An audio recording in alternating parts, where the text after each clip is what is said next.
up on screen 3, and then I'll get to talking about stuff. Yeah, okay, looks like I'm there, so now I have to mute myself over there. And now let's get started. So, hi everybody. A lot of you know who I am. I'm Chris Natsuume. Just a very, very quick intro on who I am for anyone who doesn't know who I am. I've been making video games for about 25 years. The last 15 years, I've been working as the creative director and co-founder of a company called BoomZap. For those of you who are not aware, Alan, who was one of the people who helped organize this whole thing for the IGDA as my business partner, is in Singapore. I'm actually streaming live from Yokohama, Japan, which is kind of a southern suburb of Tokyo. I spent the last 15 years running BoomZap with Alan, and in those 15 years, with the small exception of an experiment in VR that we did in Jalan Besar, we've been totally virtual. We've had a lot of people working in this model. I think we got up to about 97 people at one point working across like 12 different projects in 20 some odd cities around the world. And at that time we had no office at all. And today, right now, we still have no office. Since this sort of thing started, a lot of people have been coming to me and asking like, hey, Chris, can you tell me how to help? Right. So that's why I'm here. I'm here to talk about running a virtual studio and how we've done this and how we've set it up. And for those of you who give a crap about academic credentials, I also have an MBA. That most people don't know that. It's like my dirty secret. I have an MBA. It's totally useless, but you know, street cred, whatever. Anyway, I just told you about BoomZap. I went over all. I'll skip that and get right to the stuff. Where's the stuff? There's the big thing is I really don't have enough time. There's only about 20 minutes that I'm supposed to be talking. It's now 9:18 in my world, so I'll time myself and make sure I get my 20 minutes right. There is a lot of stuff that I would love to tell you about. I can't tell you how to run a virtual studio in 20 minutes. It's not a thing that can be done. But because of that, and we'll talk about this more in a second, I went and made a bunch of videos. And somebody can link them over in Discord if you want. There's literally like 4.5 hours of content of me in this chair with that exact same background, explaining in vivid Technicolor detail exactly how we do everything that we do. So if that's a thing that you're interested in or want, by all means, go check that out and you'll get the full answer. And I'll try to give you sort of the brief, very Reader's Digest version here in 20 minutes, and I'll talk really fast while I do it. So the big thing I want to take from this, it's a little bit similar to what Sid was just talking about, is I'm really scared that we're all going to learn the wrong lesson from this. You know, whether you like it or not, a lot of people have been told you need to go home and work from home. And for me, I'm worried it's going to be that situation that you have like when a father pulls his son aside and gives him like 6 packs of cigarettes and says, smoke all of these today, boy. And then like after you smoke all the cigarettes, you're like sick and you're like, oh God, I never want to do that again. And then like you never smoke again. I worry that we're in sort of a situation with the sort of virtual work from home studio that people are going to feel like that because they didn't know how to do it right. And they went and they did it. And they're going to be like, yeah, buddy, I know now that it can't be done because I tried it. And, you know, for me, it's a real danger. You know, it's like somebody sat down and they gave them a piano and they said, here, write an opera. And they're like, oh, I can't write an opera. You can't write an opera on a piano. No, you just know how to write. You don't know how to play a piano. So I want everyone to kind of pull back and relax, and this can be done. I know it can be done. I've been doing it for 15 years. So wait, I got to click on that button. So the other thing is, this isn't going to go away soon. I don't think so. Nobody knows what's happening with this damn disease, but my guess is that things aren't going to go back to normal anytime soon. We may never get back to what we understand as normal. And you know what? That's good because normal sucked. You know, I worked in the normal world before I did the whole non-virtual thing. I worked up in Tokyo at one point, and I had an hour-long commute in a train into Shinjuku every day to go sit at a desk and do stuff that I could have done from home, and it sucked balls. And every now and then I got to go up to Tokyo now to go have a meeting with somebody in Tokyo or whatever. And I ride on that train and I just think to myself like, holy crap, people do this every day? Why?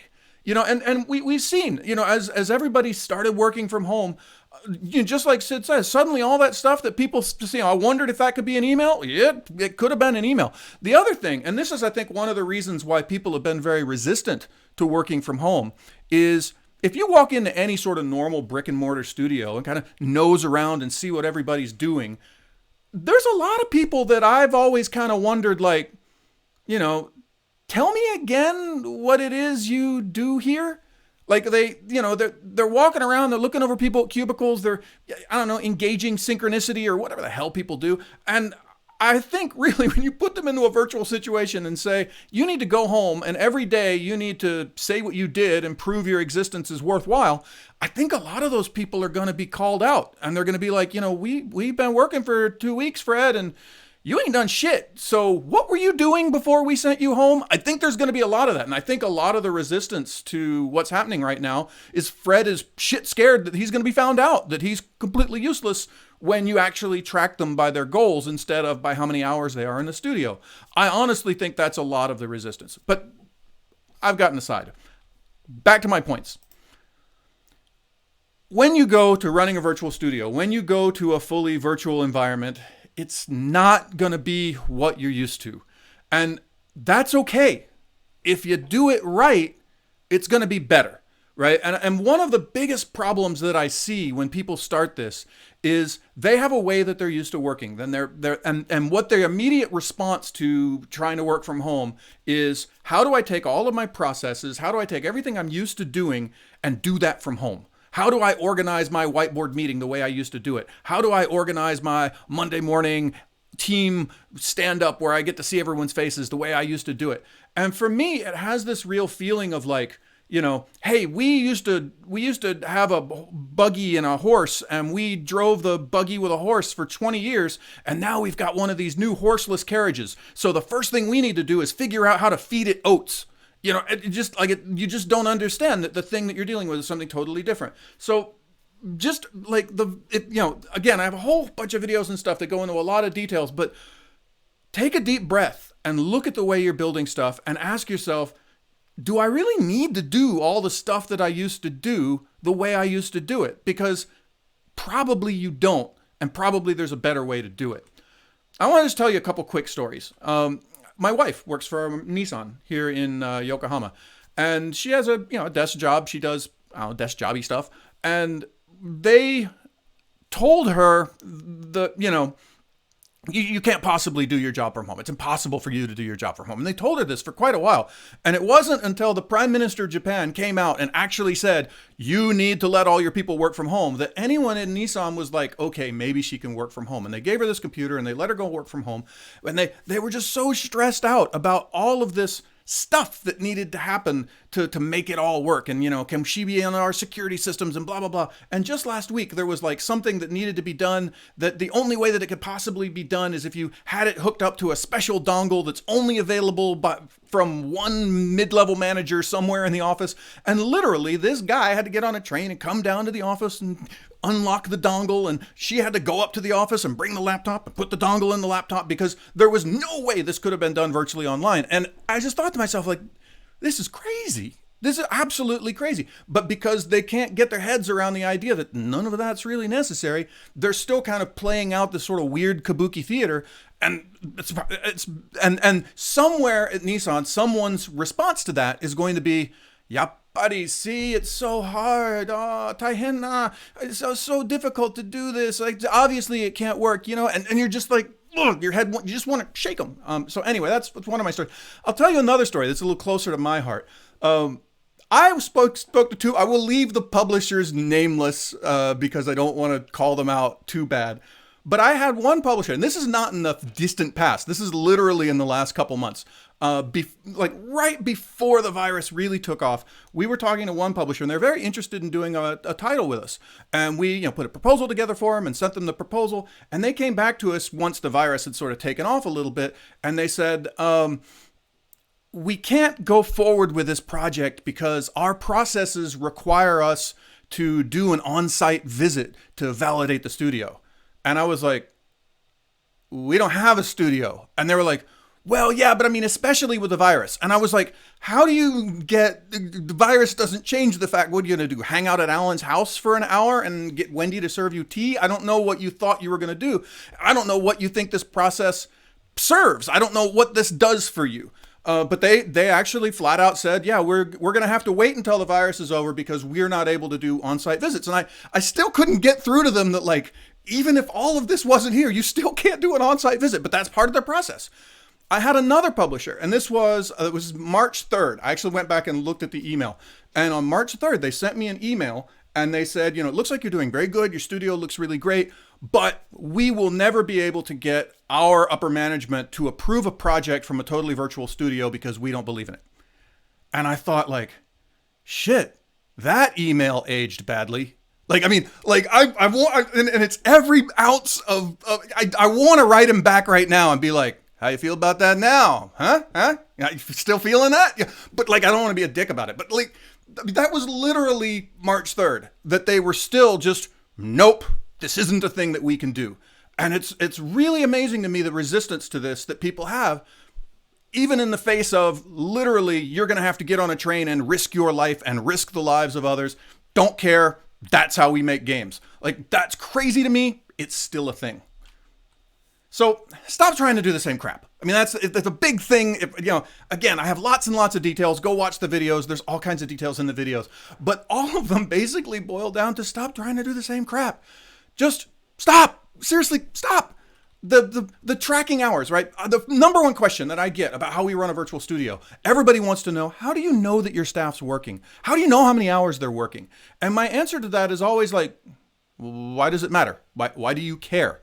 What does this information get you, right? And I want to give just a very quick example of how the game theory of this works. Pretend you've got Goofus and Gallant, right? Your two employees, Goofus and Gallant, for those of you who ever read Highlights Chronicles magazine. Goofus is really crap at his job, and Gallant is really good at his job, right? Now, I give them both a basket of tasks on Monday morning. And Goofus goes away and he screws around. He doesn't get much done. He's kind of screwing around on the internet. He's at work, right? He's on a real brick and mortar office, but when you're not looking, he's playing solitaire, walking around, whatever. Goofus doesn't get much done, right? Now, Gallant, he's a go-getter, right? Gallant sits down, pounds through the work. Wednesday, he's already through your basket of tasks, right? Now, what do? We have a little meeting.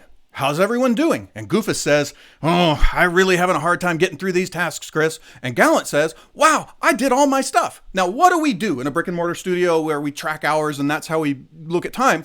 We say, looks like we're going to have to give Goofus a little bit more time to do his work.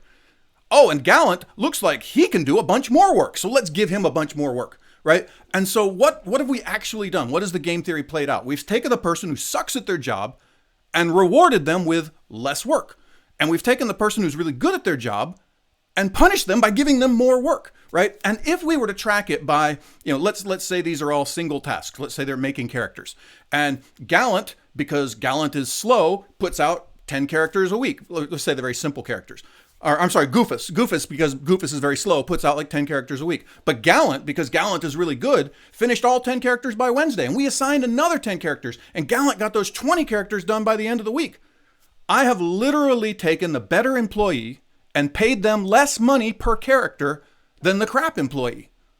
That's how your system works. That's how the beautiful thing that you're trying to achieve by tracking hours and all that, this thing that you're trying to figure out how you do in your studio is a broken thing. It's not a thing that you want, right?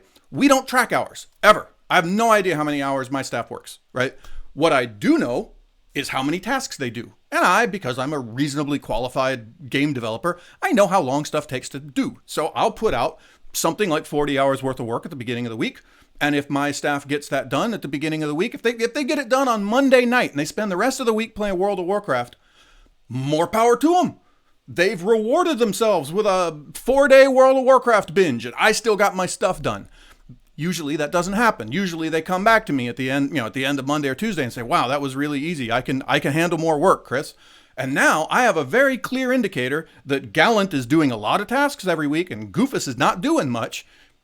Gallant's probably going to get a raise, right? That's how that's probably going to play out, right? Gallant's going to say, hey, I'm doing a lot more work than Goofus. Can I get some more money?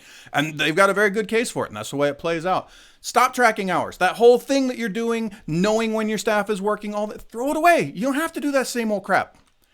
Useless meetings. Holy crap. I went out to visit one of my other, I will leave them nameless, publishers in Eindhoven, Holland, right? And for anyone who knows anything, you now know who I'm talking about. So I went out to Eindhoven, Holland to deal with one of our nameless publishers. And they were so proud of their big open office and everyone's desks lined up like people who row oars in a slave galley, and they were so proud of how everyone could communicate and how they did, 3 or 4 team meetings every day. And I just thought, how does anyone get anything done here? Every time I look around, there's 15 people standing in another stand-up meeting with their thumb up their ass, not getting anything done. And lo and behold, every time we threw tasks to them, it was really slow, actually, to get anything back from them. We always had some answer about, it's taking more time. I know why it's taking more time, because you're in useless meetings.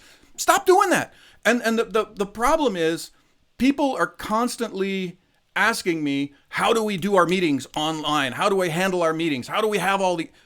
My number one answer is, we don't. Stop. Don't do that. Don't have all those meetings.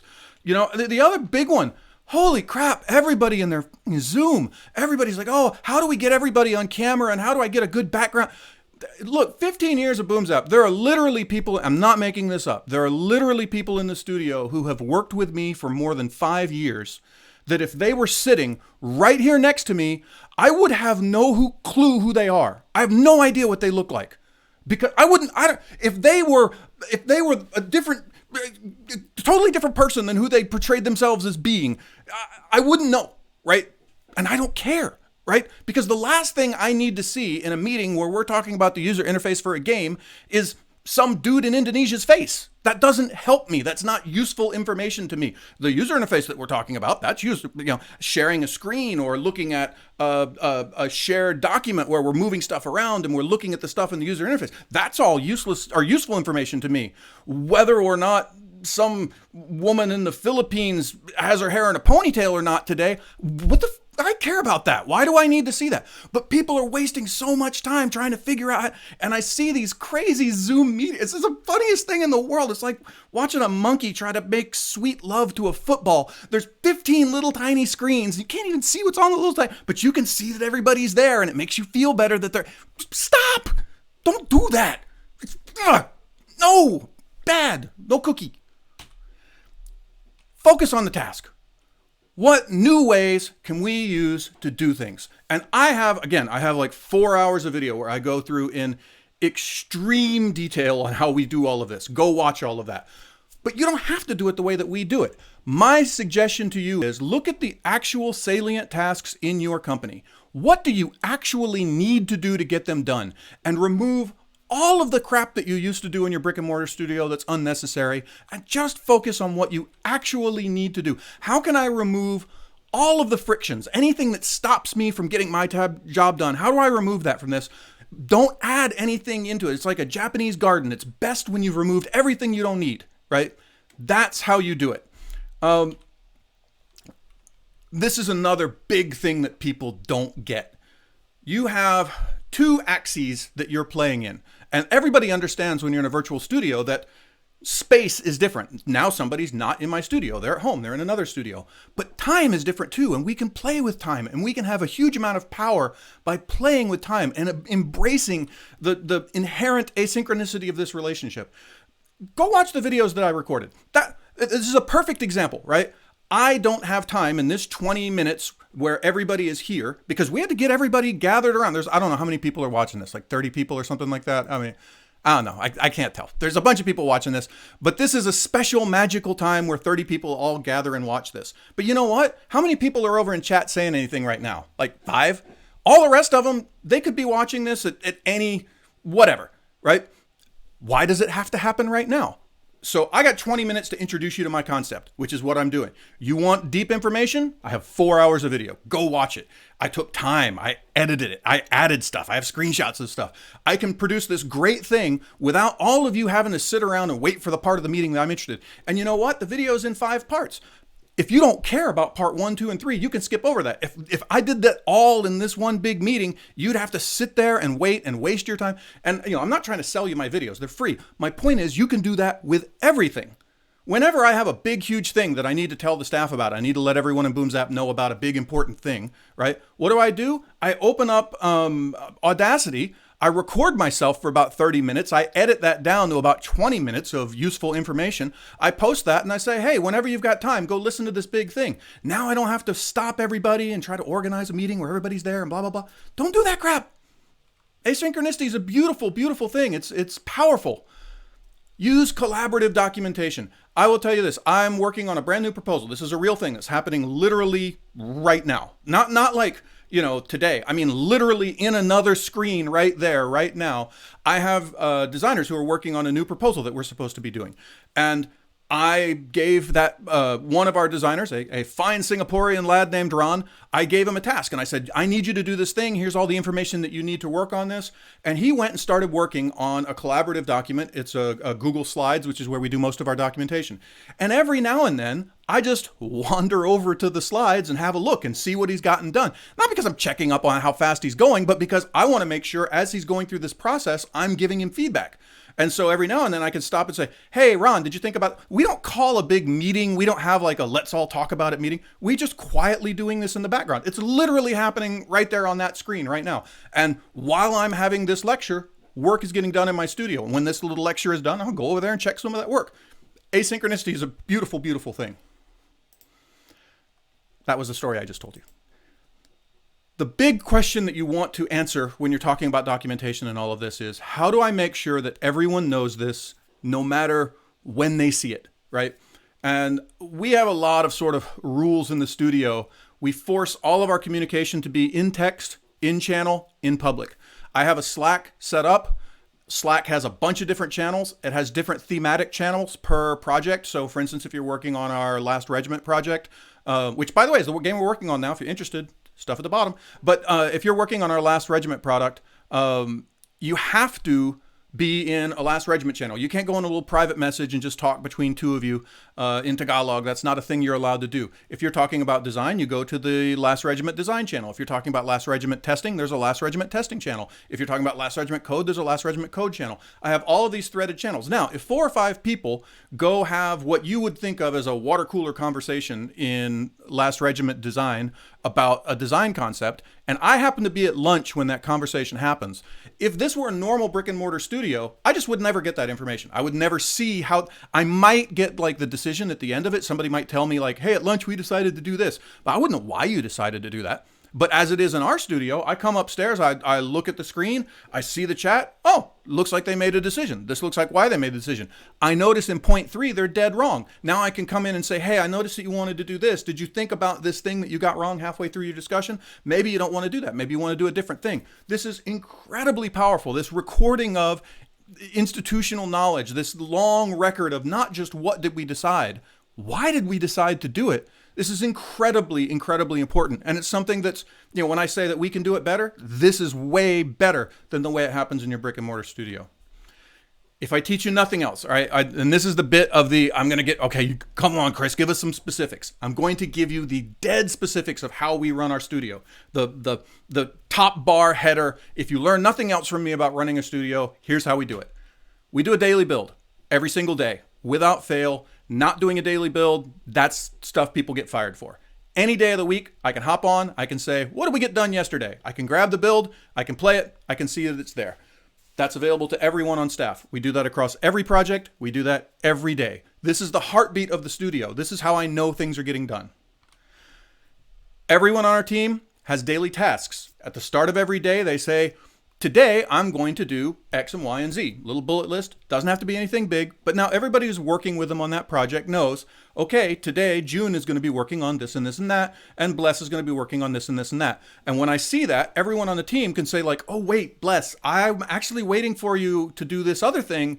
Can you not do that? And can you do this other thing? That kind of communication is critical to how we run our studio. Everyone knows what everyone on their team is doing. If it's not what they need, they can immediately step in and say, hey, I noticed today you're working on X and Y. I actually need Z. Can you do Z first?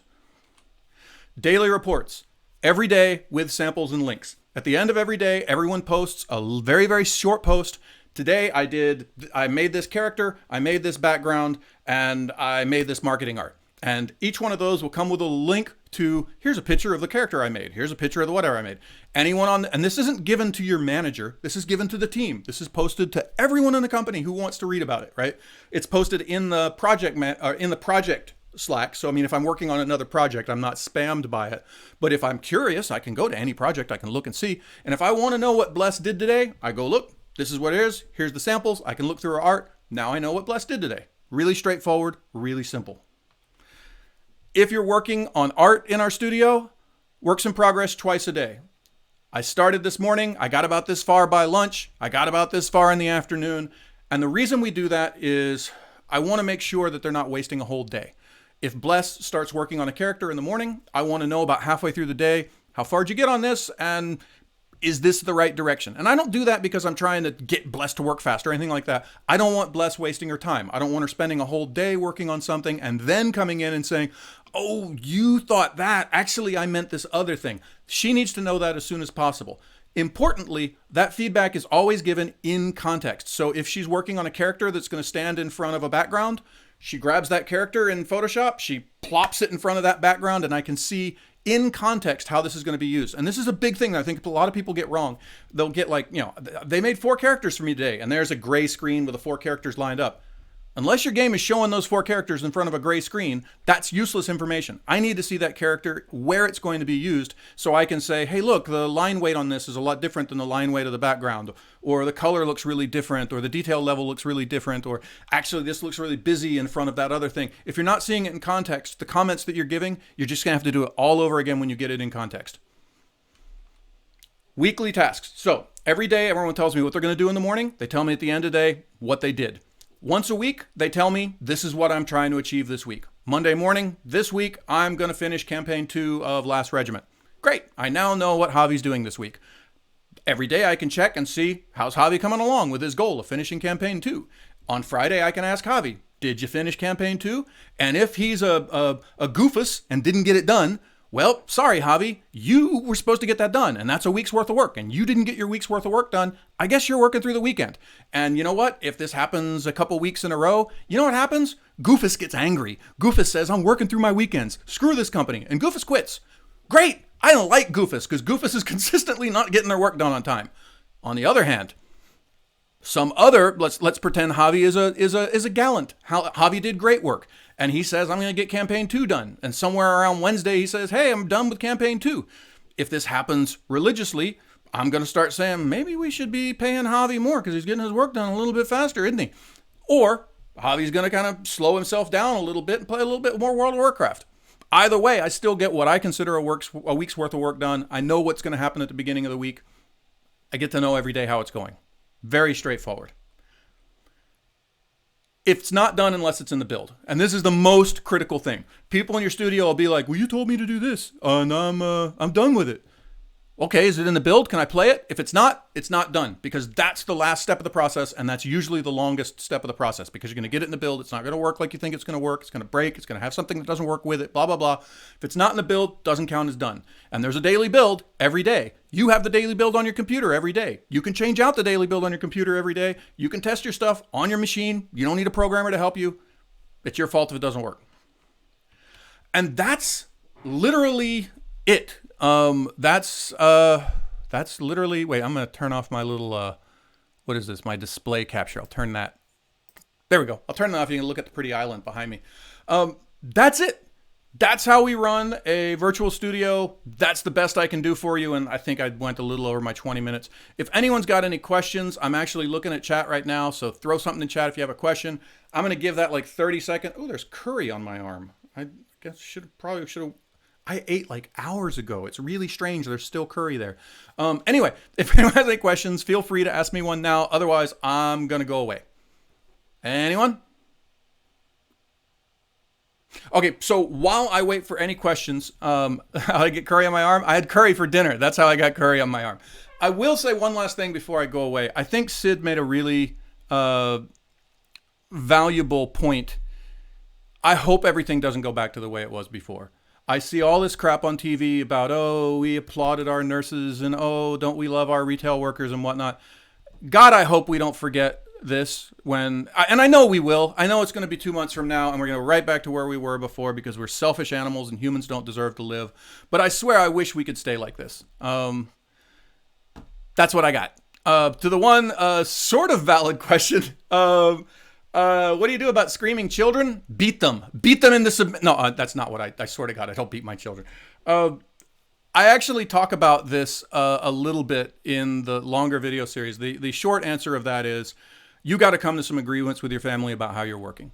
And this is a conversation you need to sit down and you need to have with your family, and you need to say, look, I have X number of hours a day that I need to be left alone. I need to work, and I need to not be interrupted any more than I would be interrupted if I were at work. If you weren't going to get on a phone and call me about this and interrupt me at work, then please don't interrupt me at work while I'm working.